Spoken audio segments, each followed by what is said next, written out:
मध्ये आपल्या सर्वांचं पुन्हा एकदा स्वागत। मुंबईतल्या गिरगाव चौपाटीवर गणेश भक्तांच्या उत्साहामध्ये सहभागी होण्यासाठी आणि गणपती बाप्पाच्या विसर्जन मिरवणुकीमध्ये सहभागी होण्यासाठी राज्याचे राज्यपाल CP राधाकृष्णन, मुख्यमंत्री एकनाथ शिंदे, उपमुख्यमंत्री देवेंद्र फडणवीस, त्याचप्रमाणे मुंबई महानगरपालिकेचे आयुक्त आणि मुंबई पोलीस दलाचे आयुक्त उपस्थित होते। या सगळ्यांनी गणपती बाप्पांच्या मूर्तींवर पुष्पवृष्टी करत गणपती बाप्पांना निरोप दिला।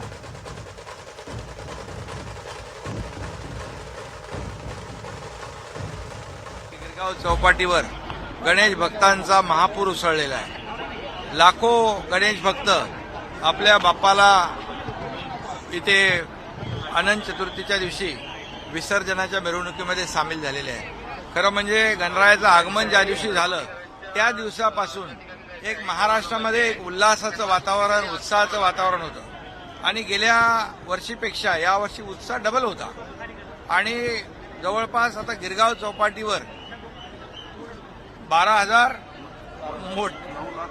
नाही 8 ते 9 लाख गणेश भक्त इथे पाहतोय आपण आणि 1500 मोठ्या मूर्त्या, 6,000 छोट्या मूर्त्या आणि लाखो, म्हणजे मुंबईमध्ये तर लाखो आहेत ना, 2.5-3 लाख 2.5-3 लाख गणपती 1.5 दिवसाचे, 5 दिवसाचे, गौरी गणपतीचे आणि अनंत चतुर्थी 10 दिवसाचे असा उत्सव, हा गणेशोत्सव महाराष्ट्रातला सगळ्यात मोठा उत्सव आहे।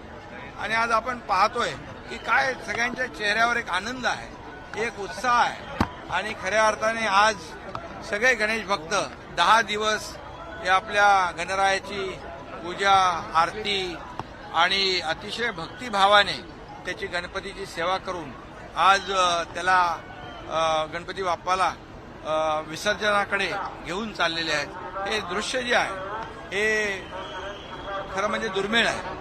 आज लाखो गणेश भक्त आज या विसर्जनाच्या मिरवणुकीमध्ये सामील झालेत। त्या सगळ्यांनाच मी शुभेच्छा देतो।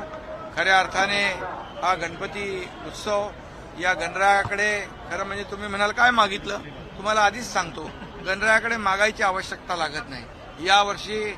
आणि जिथे आम्ही जातो तिकडे एवढंच सांगतो, बळीराजावरचं अरिष्ट संकट दूर कर, शेतकऱ्याला सुखी कर। यावर्षी पाऊस चांगला पडलेला आहे, चांगली पिकं येतील, शेतकरी सुखी समृद्ध होईल।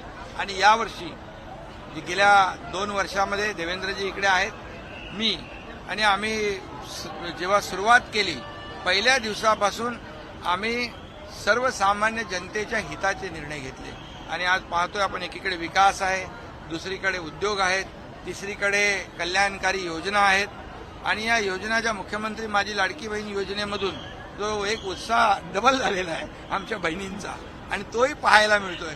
त्यामुळे मी सगळ्यांनाच खूप खूप शुभेच्छा देतो आणि अनंत चतुर्थीच्या पण खूप खूप शुभेच्छा। गणपती बाप्पा मोरया, पुढच्या वर्षी लवकर या।